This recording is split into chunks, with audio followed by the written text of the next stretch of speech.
And fighting in Toronto again, what are your thoughts on that? The first time was pretty amazing. What do you expect this time out? A huge opportunity, just like it was like, to see the overwhelming kind of support I got from the province and from the city. It's a huge opportunity for me. I fought almost 10 years before I finally got to fight from my home province, and now I'm fighting back-to-back shows. So it's very refreshing.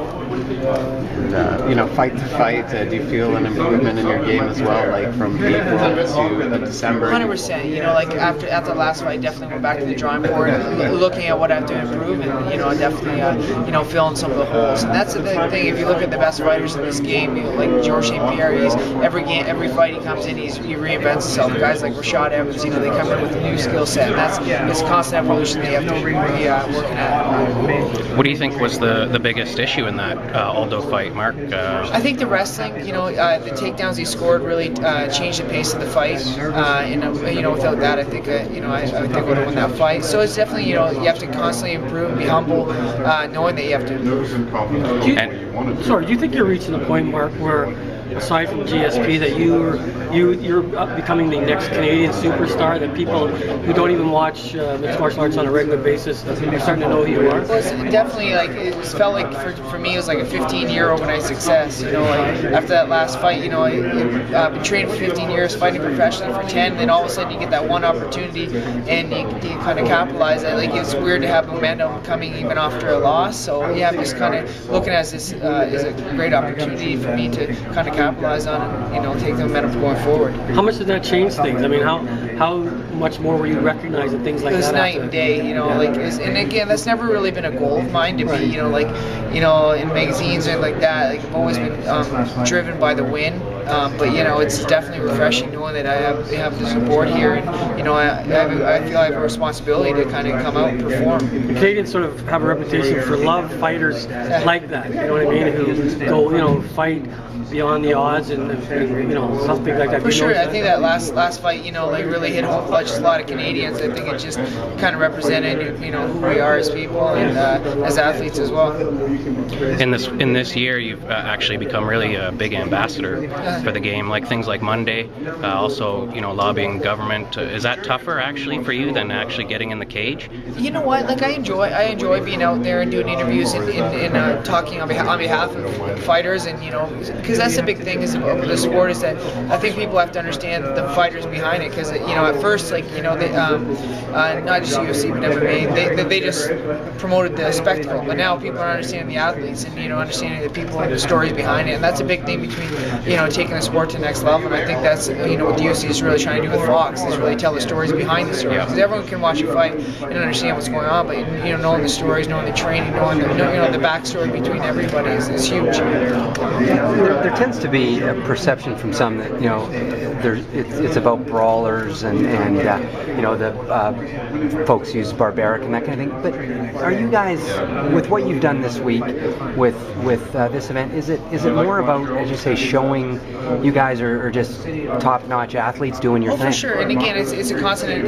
This sport is relatively new compared to like hockey or whatnot. I'm sure when hockey came out, people thought it was somewhat barbaric to football. It takes time and it takes effort from the promotion and from the fighters as well to get out there and kind of do things like that, because that is a big role as an athlete, not just as a fighter, but to get out and do things for the community, for the sport, to promote it properly. With some of the tough times you had this year, you got everybody with you this week in town for support? Yeah, for sure. It's been a devastating loss, losing my my coach and mentor, Shawn Tompkins. It was devastating, but I'm looking at it as a motivator, because I think I have a responsibility to carry on his legacy, and the way I do that is I go out there and I win, and I go out there and perform.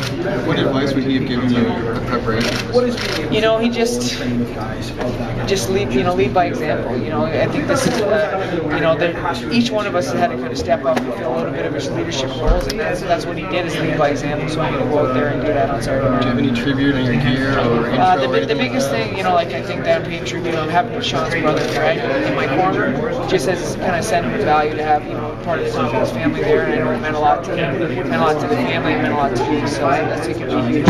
How do you keep the emotions in check because it can be draining a lot? For sure, it's been a bit of a trying week at times, but also again, I don't want it to take over as the only motivator. Like it's still the motivation for me is to win, but again, like the way I keep Shawn's name and legacy alive is going out, so that's the way I do it. How different is it walking into a crowd in Canada than in the United States? It's crazy, like that last fight, UFC 129, it was just a surreal moment. I'll never forget, like right before I walked out, Shawn just said, "Enjoy this moment," that's what it's all been about, and it was something I'll hold dear forever. I look forward to against Saturday. And one of the most memorable intros after the last UFC card in Toronto. Do you put a lot of thought to that? Do you have something special planned? I mean, it was. I didn't know it was that special till after. Like I don't even remember the walkout, like walking out to the ring. It was such a blur that last fight. But a lot of people hit home with, playing the same on Saturday night. Is there something different planned? Or? No, like we'll see. Okay. Sure enough. Mark, given the way you battled back in the 5th round last time, do you expect anything different from the crowd? I mean, you've talked about how much everything changed post-fight. Oh, do you for sure. expect it different? I expect the fans to definitely be behind me. I want to come out guns blazing. And I think that's the big thing. I've made mistakes in the past in my fights. If you look at any of my losses, they've been early losses, like in the 1st round, because I think a lot of times I pace myself to gain momentum as the fight goes on. I think especially with a fighter like Korean Zombie, I got to come out ready to go right off the first bell. But similar to the question about the emotion of Shawn, do you have to sort of rein in that emotion of the crowd and not get too carried away? I think the one thing that I feel is a benefit for me is I'm relatively good under pressure and relatively good staying composed. Like if you look at any of my fights, I've never lost control in a fight or anything like that. Like I always feel like I'm composed in there, and that's going to be a big thing in this fight is keeping composure, especially with a style like Korean Zombie, because he's so aggressive, not to get caught up in a swinging match, because that's the fight he wants. Have you, the way you look at it, his tape and all that other thing, what would you say, have you fought a guy like him before? Very similar to Leonard Garcia. Leonard Garcia is very reckless with his attacks, very aggressive, has a granite chin and comes to fight. But I think the Korean Zombie's last fight kind of showed where the direction he's going, because he came out and when he first came onto the scene, he was known as this reckless guy, so he thought he had to keep it going, and then he got knocked out with a head kick from George Root by fighting like that. His next fight came out and fought very, a little bit more tactical than what he's used to, and he got the win. So I'm expecting that attack.